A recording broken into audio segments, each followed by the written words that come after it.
seconds, 1 second. Kobe pump fake. Kobe for the win. Kobe Bryant. 2. He loops out to left field. Going to be a tough play. Jeter on the run. Makes the play. And flies into the stands. Oh, what a play by Derek Jeter. Roethlisberger has time. Throws to the back of the end zone. And it is off for a touchdown by Holmes. This is the Personal Foul Podcast. I'm your host, Colton Guest, and we're back on for a special show this week. Got special guests coming on the show this week, Michael Yam from the Pac-12 Network. Thank you, Michael, for coming on.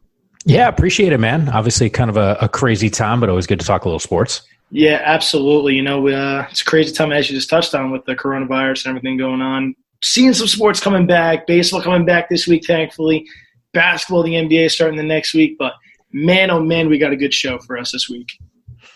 Yeah, look, I mean, at the end of the day, I will tell you this. When baseball back obviously in the fold, excited about that. I think the NBA, what they're doing with their bubble is big time. I mean, I just saw a stat here. Since all the guys have actually been in the bubble, there hasn't been any additional positive tests. So I think that's a great sign. Unfortunately, with baseball, there won't be a bubble. With the NFL, once that comes back, no bubble, and hopefully still hoping, keeping the fingers crossed that we'll get a little college football. So obviously a lot of questions still at play, but at the end of the day, it's definitely good. At least we're creeping closer to more and more sports kind of kicking off here.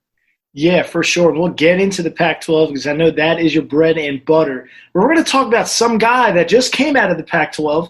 Was a quarterback very underrated in this draft this year for the NFL.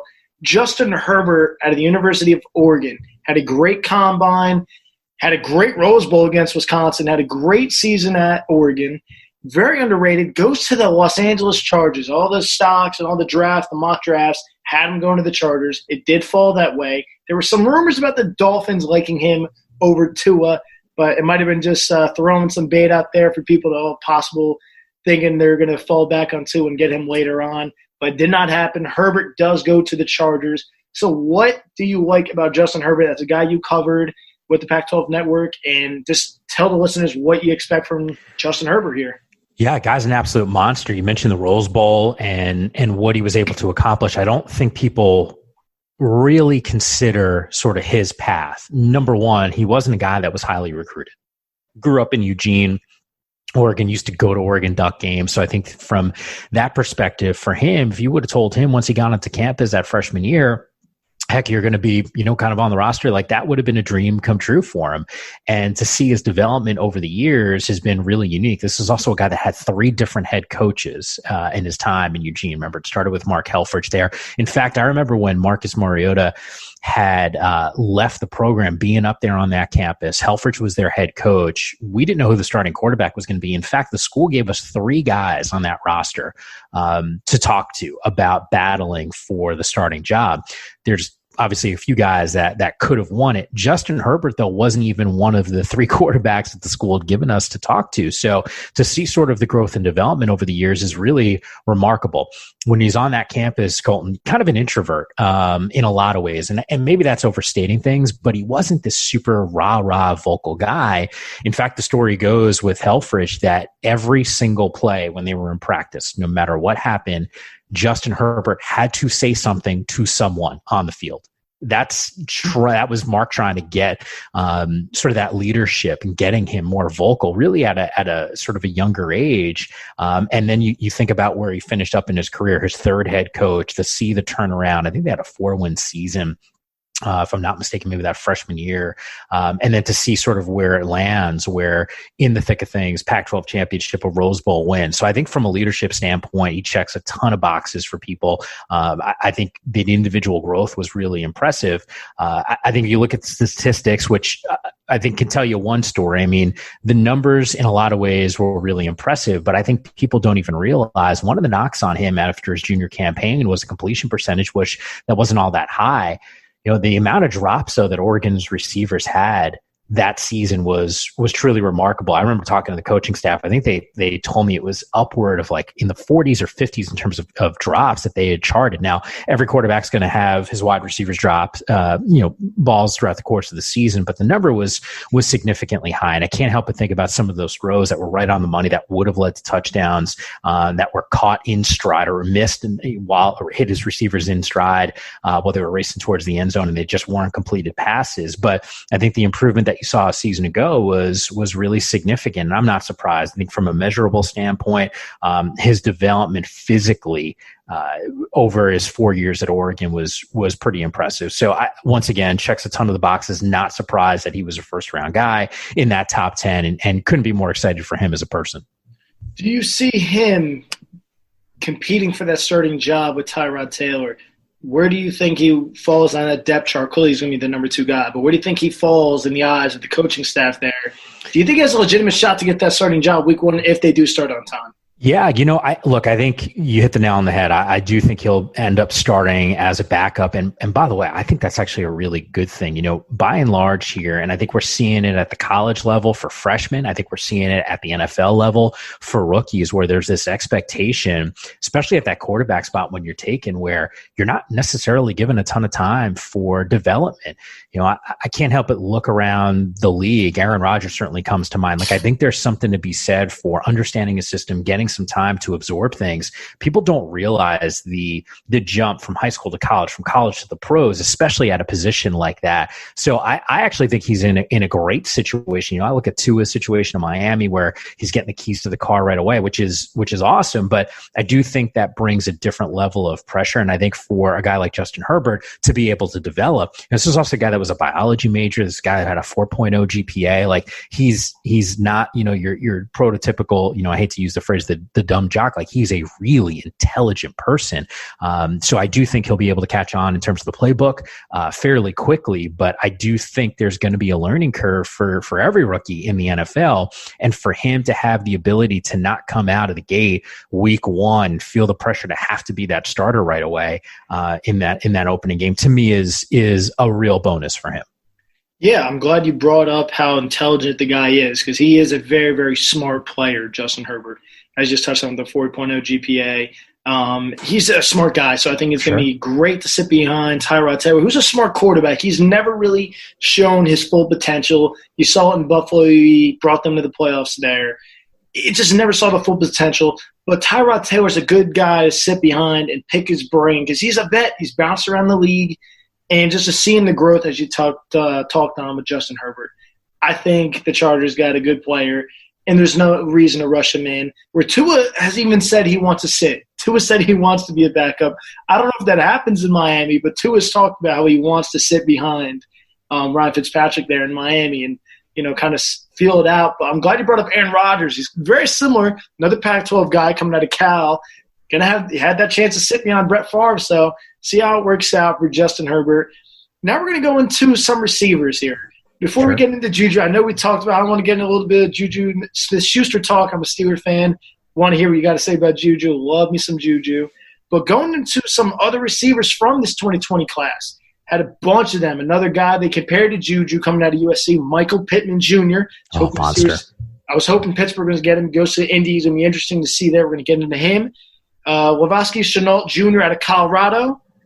And it's some interesting names there. And Brandon Ayuk out of Arizona State. What do you think is going on with those 3 guys? All very talented. It was a very, very deep class of wide receiver. Who do you think sticks out of those 3 players? Who do you think has a successful rookie campaign, or do all 3 have a successful rookie campaign?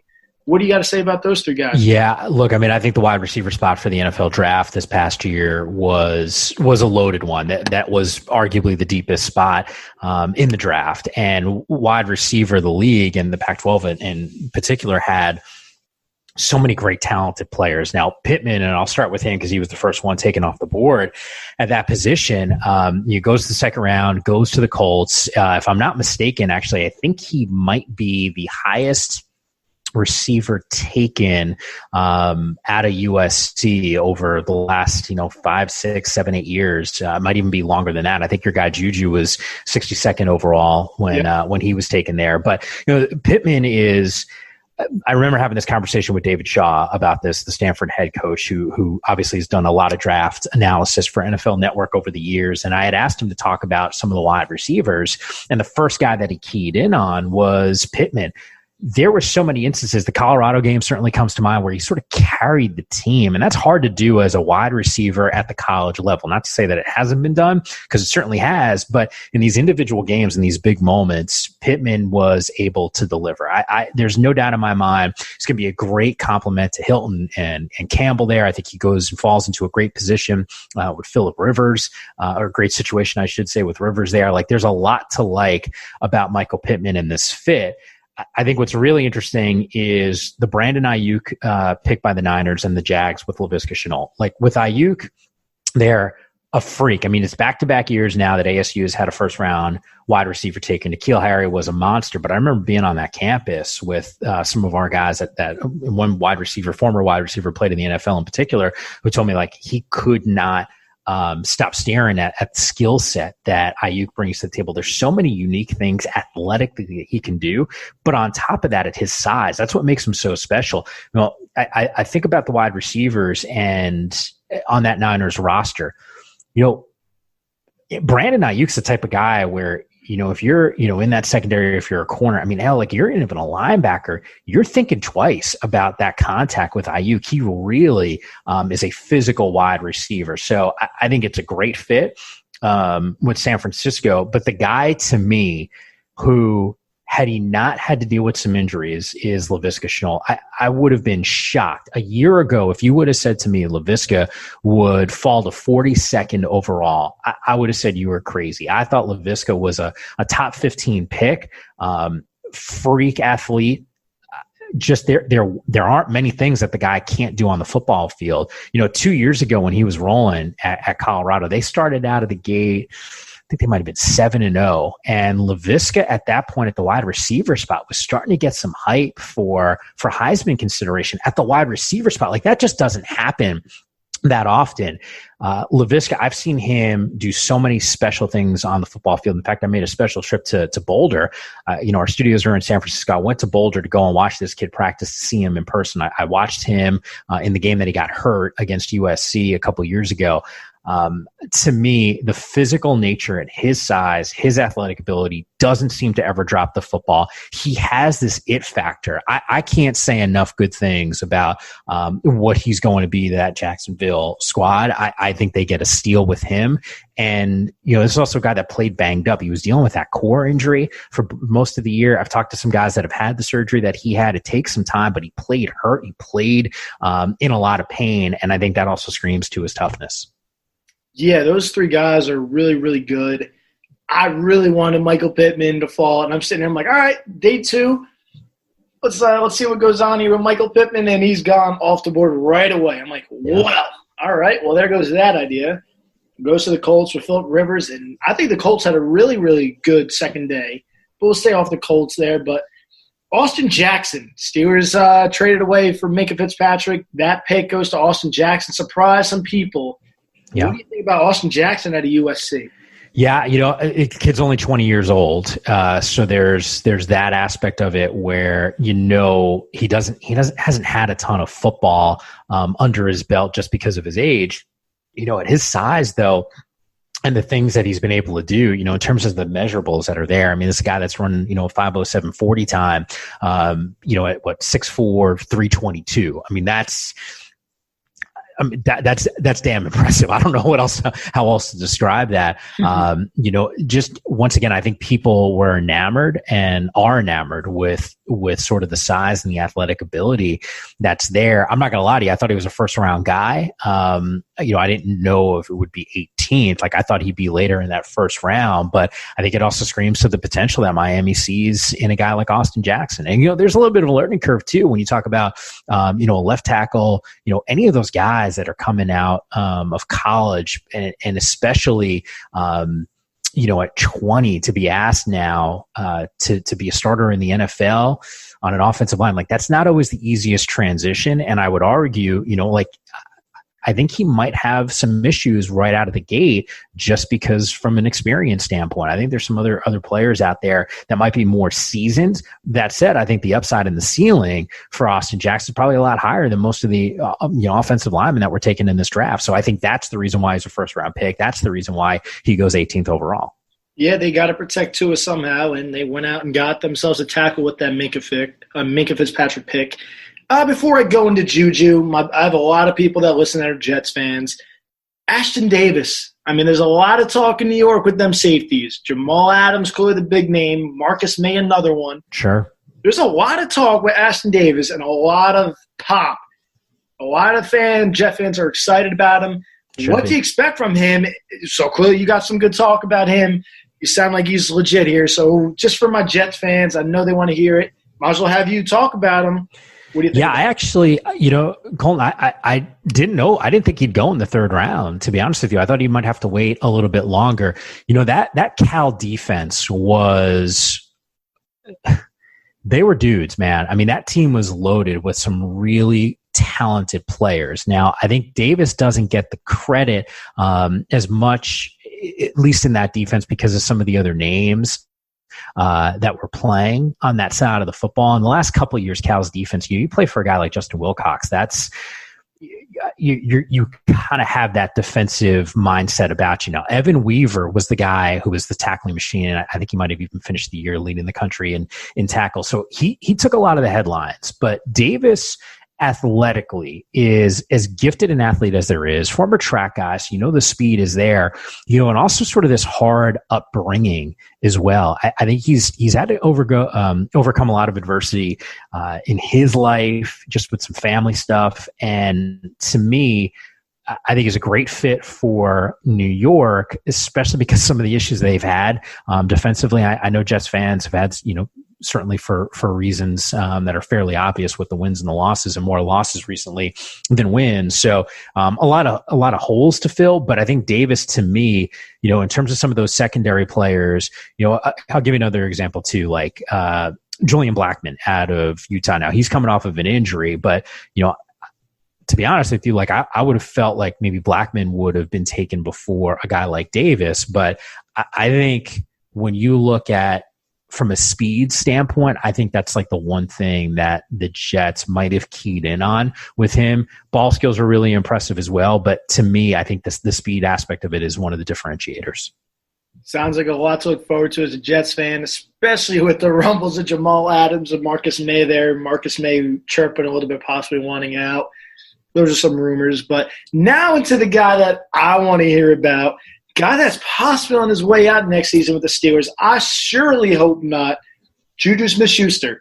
What do you think about the guy? Because, man, in Pittsburgh, we love him. He's a great dude on and off the field. What do you think about Juju, and what do you got to say? Any interesting stories about Juju covering him at USC? Yeah, I mean, look, you're the Steelers fan. You've watched probably every possession of every single game. You've seen some of the explosive moments that he's had on the football field, his growth, where it really didn't seem like there was that much of a learning curve for him. He kind of came onto the scene in terms of gangbusters. But I think for me, when I hear that name, I randomly think about this interview that I did with him at Pac-12 Network. And he's the guy. What those little scooters are called? My gosh, like the mall cop ones. Yeah, like it's got like the two wheels, and you sort of stand on it. It's got the bicycle hand. Like he'd roll around SC's campus with one of those, and I think he was like a ghost one year for Halloween, and he was telling me about like having the sheet on and like kind of rolling around with that scooter around campus around Halloween. Just a really great person. To your point, there's like that entertainment and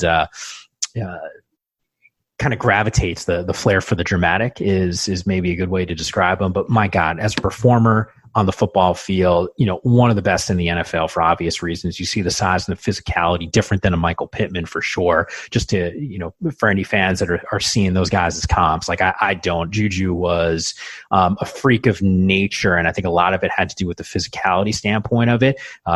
Michael Pittman, certainly a long, wide receiver, but not as physical. Just I think more crafty and creative when running his routes. Juju is a different breed of human being, but the lighthearted nature, I mean, that's the one thing that stands out about him as a person when I think back to his time with the Trojans. Yeah, and it is a segue. And ironically, you know what they did with rookies in Pittsburgh when Juju came in? What they do with the players, they take him on a segue tour of Pittsburgh, which is hilarious knowing that he that was not an uncomfortable situation, I can assure you of that. Oh, man, Juju's a funny guy.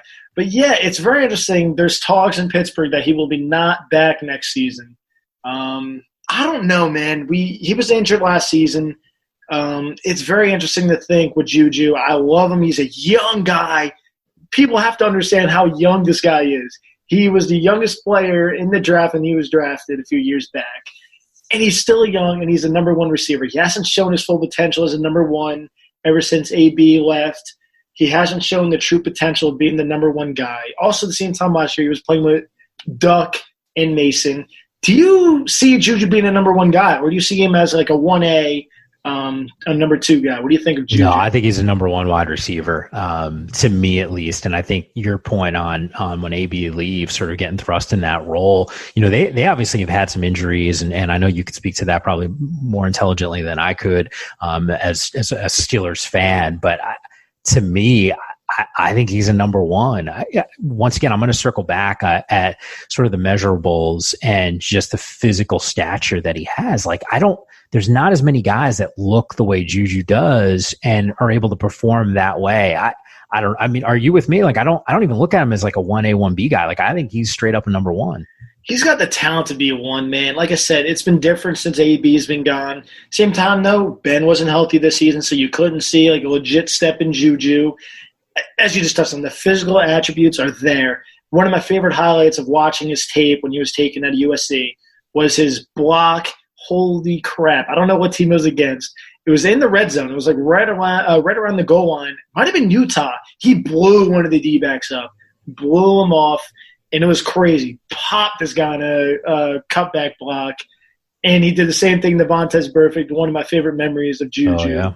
I mean, as you just talked on, he's a physical freak. I think Pittsburgh's offense this year plays into his presence, especially with them drafting Chase Claypool out of Notre Dame. I think there's a lot of height. And with Juju, I think he's going to eat in the red zone because they got a lot of guys with size in the red zone. Juju's not as tall as Vance McDonald or an Eric Ebron, both those guys 6'4", Chase Claypool 6'4", but Juju plays bigger than 6'2", and we've seen him do it before, going over Bengals to catch a touchdown. When a ball that's like, oh boy, that's picked, and Juju goes over the top and says, nah, not today, and rips it from him and scores 6. I mean, it's just he's, as you talked on, just a physical monster, and I'd love to see him take a step this year, man. I just hope and pray he does. Yeah. I mean, I think, look, you mentioned, the quarterback with Roethlisberger and some of the health issues and the injuries that he had to deal with a year ago. That's a huge component to any offense. And I don't know. To me, I think there's no doubts that he's a one in my mind. All right, to stay on one of Juju's former teammates, I want to talk about Sam Darnold here. I haven't seen the full flash out of Sam. Again, I got a lot of Jets fans, so I definitely want to hit up on this topic with Darnold because they're waiting for something out of Sam. His number one receiver hits the road this year in Robbie Anderson. He's going to Carolina. You haven't seen the full flash of Sam. You've seen moments where when he's got a clean pocket, he will pick a defense apart. But at the same time, he hasn't had that protection. He really hasn't had a really good number one receiver. They did draft Denzel Mims, who I think was a steal where they got him at from Baylor. Le'Veon Bell comes over from Pittsburgh. You didn't see a lot out of Le'Veon last year. Only had one 100-yard game. I don't even think he did touch 100 yards, actually, now that I'm thinking about it. He had a bad year, but they did address the O-line this season. What do you expect from Sam Darnold? Because, man, starting to get some rumbles in New York because you haven't seen the full potential of the number one pick coming out of the University of Southern California. Yeah, I mean, I think to me it's this goes back to our Justin Herbert conversation, right? Where a guy gets drafted and there's not necessarily pressure to be a savior right out of the gate and start in week one. That's the complete opposite for a guy like Sam Darnold, who, let's also not forget, also a little younger when he was drafted out of USC. So I think, you kind of put all these pieces together. Now, do I think Sam has got the ability to be an NFL quarterback? No doubt in my mind, but have the Jets been the best fit for him? And, you chronicled sort of some of the personnel issues that they've had, whether it's, who's that main threat at the wide receiver spot, who's going to be a game wrecker, issues on the offensive line. I know Sam has actually had some injuries as well. I don't think we've seen the full potential from Sam Darnold, but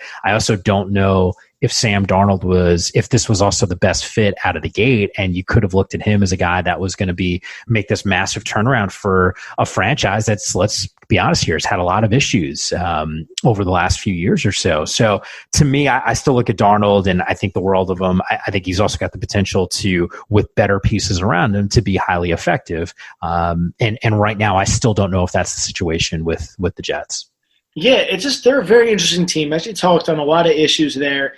And this is an issue I talked about with my buddies that are all Jets fans.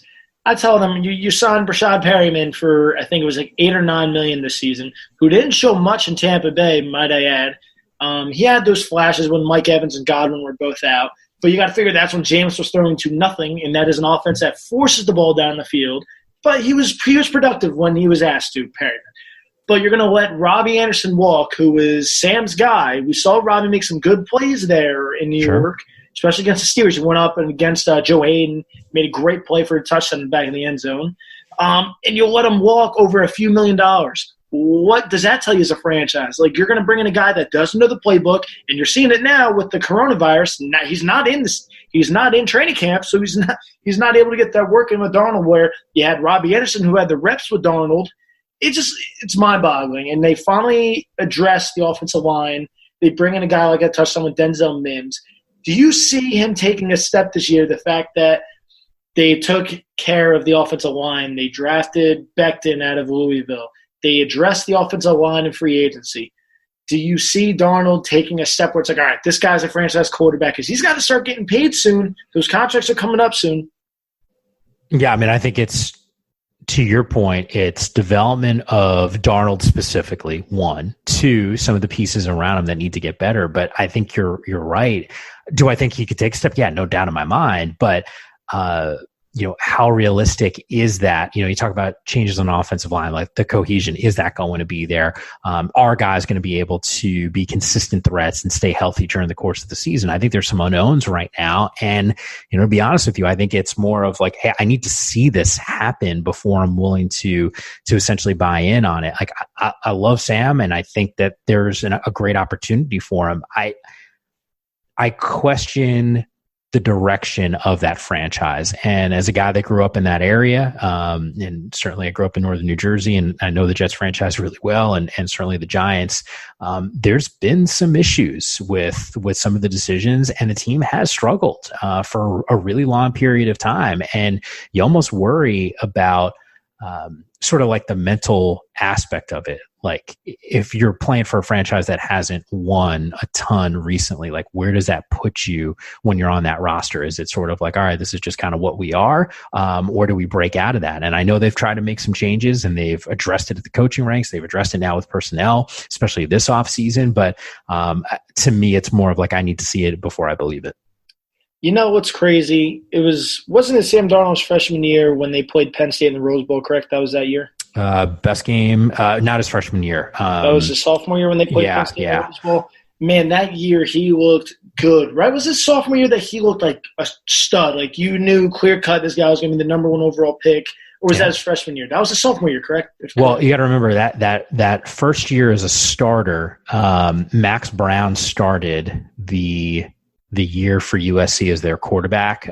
They played Alabama. They lost that game. Clay made a switch. God, I must have been week 3, something along those lines.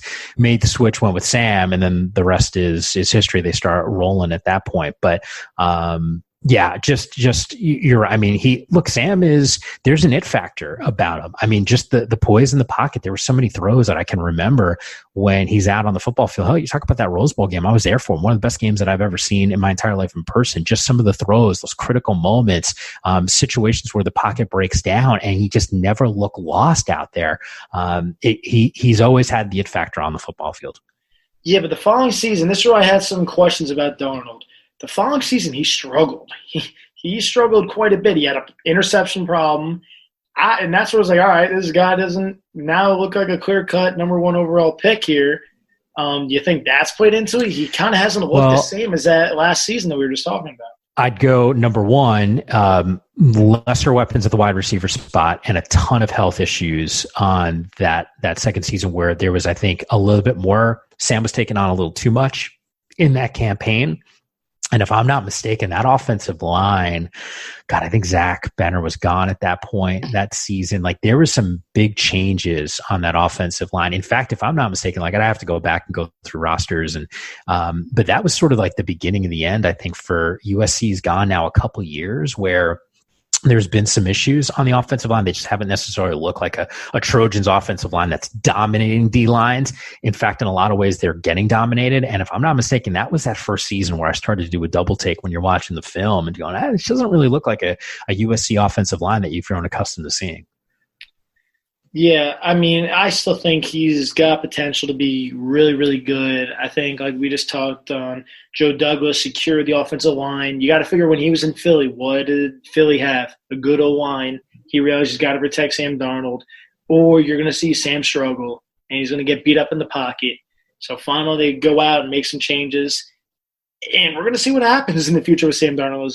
Those first-round picks are running out of time. Him and Baker – Josh Rosen, clearly we saw him fall off a cliff at a UCLA. You know what? We're going to talk about Josh Rosen here. That's a very interesting player. What do you think about Josh Rosen, man? He's been bounced around. I think it's been poor timing for the kid. I mean, I don't think he's had a legit chance. As gifted a passer as I've seen in my years of coloring college football. I mean, the guy's really good. He was super talented at UCLA. You talk about a guy whose head was on a swivel. Like, I don't know if there was another quarterback that was hit more than Josh. I mean, he took an absolute beating when he was playing down in Westwood for UCLA.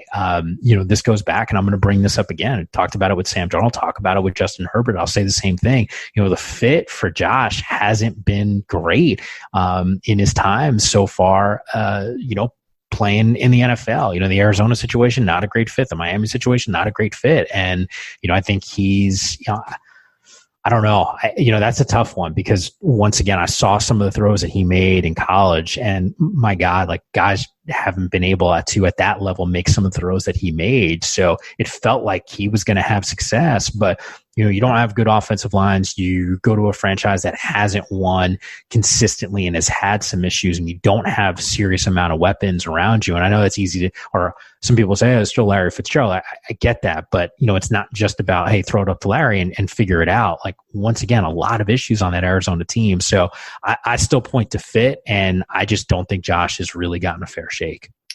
I was very surprised. I was waiting for it, New England to trade with Miami to get him and bring him in.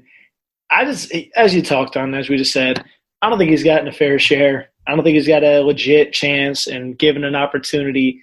That's what's interesting, man. Miami still has him.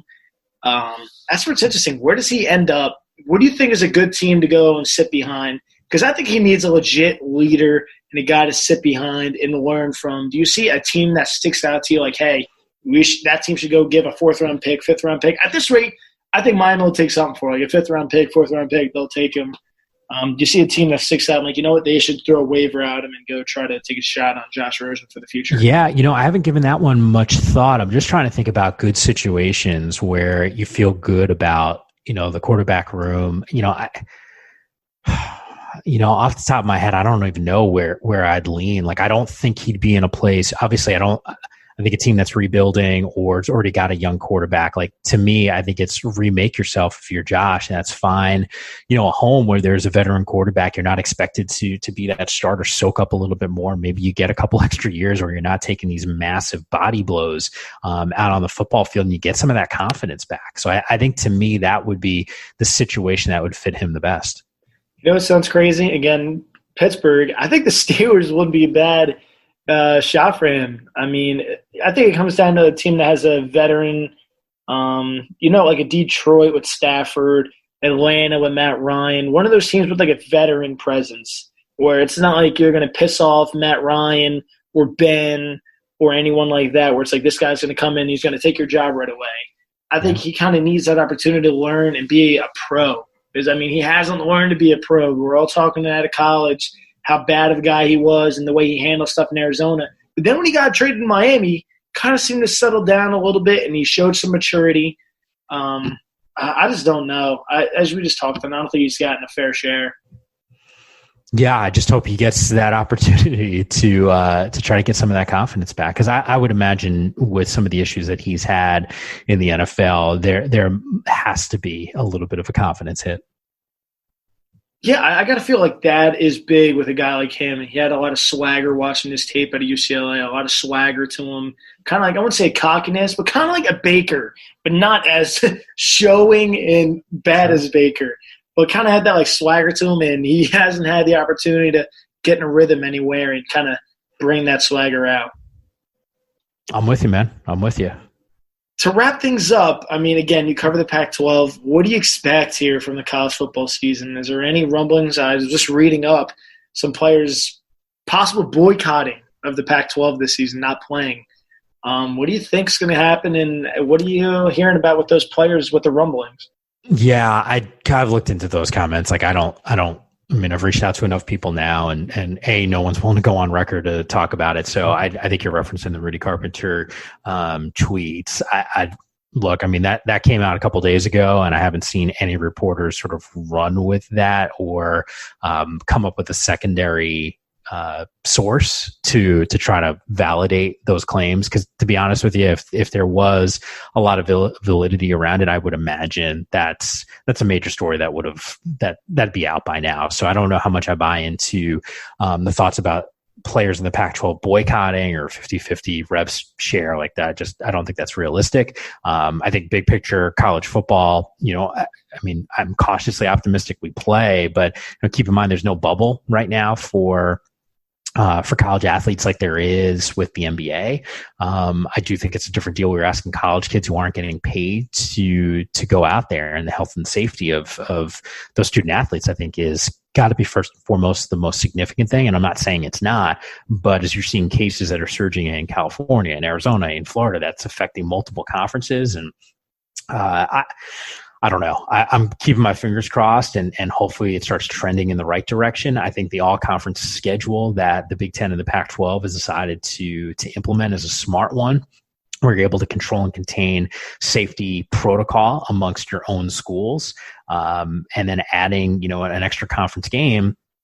Like at least right now, it's looking like it'll be a 10-game set for the Pac-12. Like, to me, it's a good model, but once again, you're talking about still millions of dollars in lost revenue because of less games and those non-conference games that aren't going to happen. So, the short of it is still optimistic. Hope it gets done in a big way, because there's nothing better for me than on a Saturday watching college football. I'd love to see these guys out there, but I also just wonder how safe it is right now, the way things are going. Can you guarantee, or at least I guess you can never really guarantee, but how do you ensure the confidence of your student athletes that they're going to be able to stay safe? I think that's still the biggest question right now. Yeah, that's a big question. I think the big leader of how it's actually going to work out is baseball. The fact that NHL is kind of in a bubble in Canada. You got their two little bubbles, not as big as Orlando with the NBA, because they're all in one location. They're not traveling anywhere. So I think your real look is going to be if any of this is going to work. NFL, college football, it's how the MLB does it. If the MLB does well and doesn't have any big spikes, because people are going to get it, sadly. Some of these players are going to get it. But if they can contain where it doesn't rush through a locker room or a clubhouse, this for college football and the NFL could possibly look at this and take some, notes and possibly get a season in, or spring football. How legitimate do you think spring football happens if fall doesn't? Oh, if there's no fall season, there's no doubt in my mind they're going to try to get it in the spring. The reality is, Colton, we're talking about hundreds of millions of dollars that are at stake. So I would be completely shocked if you don't see, a season at some point. I still don't know if it happens in the fall, just based off of health stuff. But to me, I think there's a real opportunity in the spring if there is no fall season. I hope so. But Mike, thank you very much for coming on. It definitely was a blast having you on. You can follow Mike on Twitter at Mike_Yam. Thanks again, Mike. Yeah, anytime, man. Appreciate you having me. You can also hear Mike on Sirius XM for the Pac-12 Network on through channel 373. And again, Mike, it was a blast. Thank you very much, man. Yeah, anytime, man. Stay healthy. You can follow the Personal Foul Podcast at @foul_podcast on Twitter. And you can get the Personal Foul Podcast anywhere you get your podcast. Apple Podcasts, Spotify, Spreaker, wherever you get it, we're there. Thank you very much.